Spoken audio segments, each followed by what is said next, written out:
Assalamualaikum warahmatullahi wabarakatuh. Di sini kami dari kelompok 3 yang beranggotakan saya, Fitri Nisa, nomor absen 05, dan rekan saya. Saya Luis Enrico Purba dari absen nomor 32.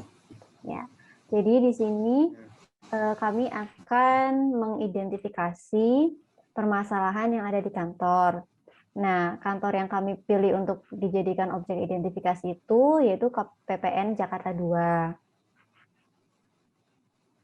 Nah, kemudian setelah kita lakukan identifikasi dari kantor tersebut, kita cari nih kantor atau instansi bisa dibilang memiliki kinerja yang baik untuk dijadikan benchmark untuk ditiru di KPPN 2 Jakarta. Mungkin bisa kita mulai dari masalah-masalah yang ada di KPPN 2. Oke. Mungkin bisa ngejelasin? Ya, jadi kebetulan saya di sini sedang OJT di KPPN Jakarta 2. Jadi ini terkait beberapa masalah yang mungkin bisa diperbaiki yang ada di KPPN Jakarta 2. Yang pertama itu ada untuk kualitas pengarsipan. Jadi di KPPN Jakarta 2 tuh pengarsipannya itu menurut saya belum maksimal. Karena di Jakarta 2 itu kadang itu dokumen pengarsipannya itu tidak ada gitu. Jadi misalnya sewaktu-waktu kita cari dokumen nih untuk keperluan kegiatan atau apa. Nah, itu tuh biasanya dokumennya itu tidak ditemukan gitu. Karena dokumen ini kan dokumen kegiatan ini kan merupakan salah satu pertanggungjawaban ya atas kegiatan-kegiatan yang dilakukan di KPPN. Jadi kalau misalnya dokumennya itu tiba-tiba nggak ada, itu kan otomatis kita belum menjalankan akuntabilitas di kantor kan, karena dokumen pertanggungjawabannya aja nggak ada gitu. Terus selain masalah di pengarsipan, kira-kira ada lagi nggak masalahnya? Terkait ini sih sarana sama prasarana. Jadi itu di KPPN Jakarta 2 itu ada beberapa komputer yang kayaknya tuh harus dilakukan upgrade ya, atau enggak penggantian gitu. Karena beberapa komputer itu kinerjanya benar-benar udah menurun. Jadi kalau misalnya kita buka untuk ngerjain sesuatu kayak buka dokumen atau apa, itu tuh kinerjanya benar-benar lama banget. Perlu loadingnya lama, atau waktu kita nyalain, baru pertama kali nyalain, itu loadingnya lama seperti itu. Setelah tahu nih apa aja masalah di kantor KPPN 2 Jakarta ya?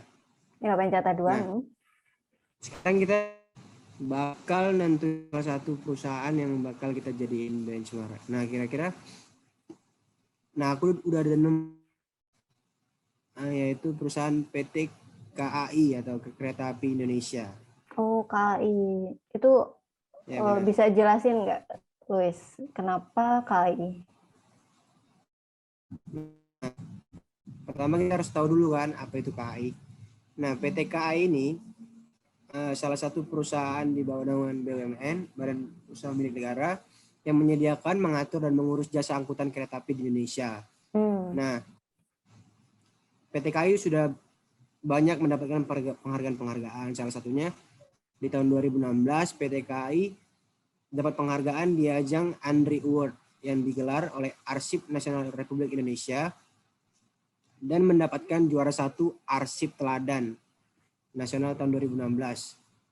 Juga juara 3 unit kearsipan terbaik nasional tahun 2016 kategori BUMN.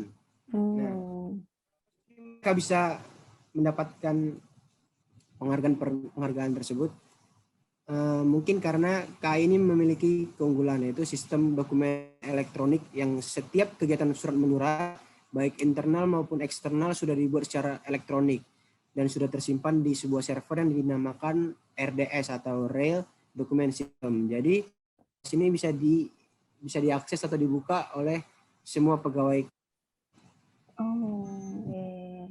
Kemudian PT KAI juga meraih penghargaan di bidang teknologi informasi,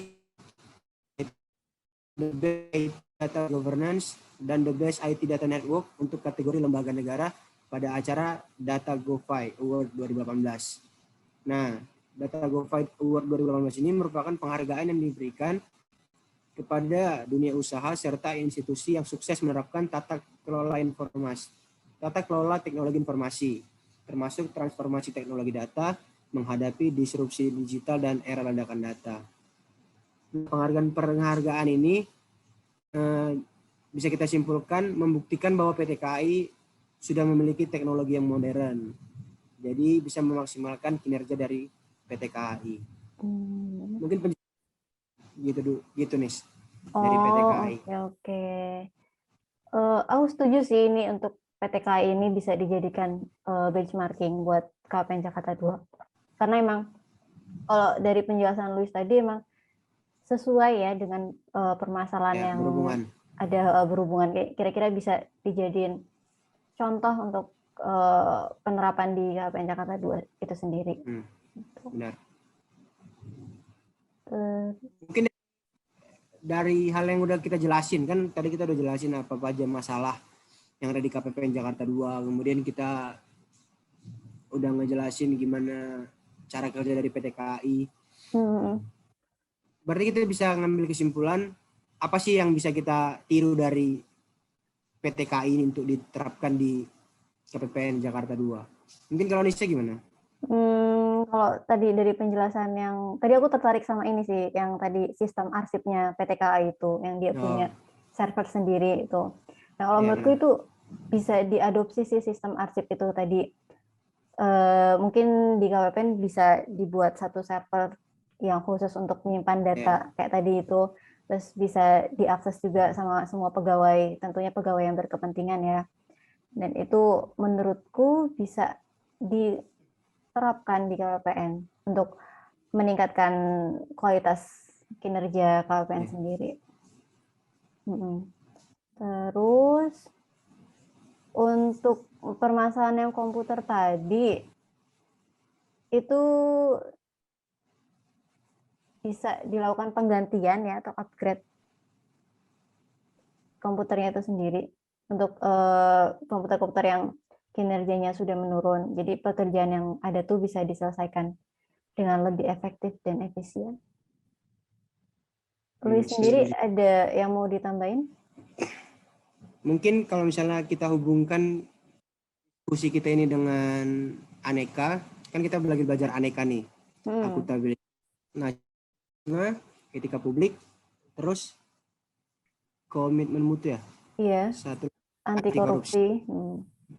Nah, mungkin hubungannya dengan diskusi kita kali ini, kalau misalnya solusi-solusi yang udah dijelaskan Nisha tadi udah diterapkan, mungkin diharapkan KPPN Jakarta 2 ini menjadi organisasi yang lebih baik lagi ke depannya, terutama di pengarsipannya. Kan tadi ada masalah di bagian arsip ya. Nah, mudah-mudahan pekerjaan pengarsipannya menjadi lebih baik lagi, karena kalau misalnya arsipnya bagus kan berarti nilai akuntabilitasnya terpenuhi kan. Akuntabilitas kan apa pekerjaan yang kita lakukan bisa kita pertanggungjawabkan. Benar-benar. Nah, kemudian juga masalah komputer tadi, kalau misalnya sarana prasarananya ada dan mendukung, itu kan menjadi suatu gambaran bahwa nilai komitmen mutu sudah dijalankan dengan baik di kantor tersebut. Mungkin itu saya simpulkan, Isa. Oke. Terus juga selain itu mungkin ini ya untuk penerapannya di KPN Jakarta 2 juga dibutuhkan kerjasama ya dari semua pegawai. Terus Ya, benar. soalnya ini kan menyangkut semua nilai nasionalisme bukan? Iya, jadi dengan kita bekerja sama untuk melakukan pembaruan untuk ke arah yang lebih baik, itu kan kita juga menerapkan nilai nasionalisme itu sendiri. Tuh. Terus ada yang mau ditambahkan lagi? Mungkin udah cukup ya dari diskusi kita kali ini. Ya kita juga udah nemuin solusi, terus kira-kira ya baiknya gimana untuk permasalahan ini, dan ya. Mungkin apa yang kita diskusikan ini semoga bermanfaat untuk KPPN Jakarta 2 khususnya. Semoga solusi-solusi yang kita berikan ini bisa diterapkan di kantor tersebut. Mungkin itu saja dari aku. Ada tambahan atau kita akhiri diskusi kita kali ini? Kayaknya cukup ya. Oke, Nisa. Oke, jadi sekian untuk diskusi mengenai identifikasi permasalahan serta benchmarking dengan instansi atau perusahaan lain. Mohon apabila ada kesalahan, mohon maaf. Terus ya, kita akhiri ya. Oke. Ya, sampai jumpa di diskusi-diskusi selanjutnya. Sampai jumpa. Terima kasih, Nisa. Ya, terima kasih juga, Luis.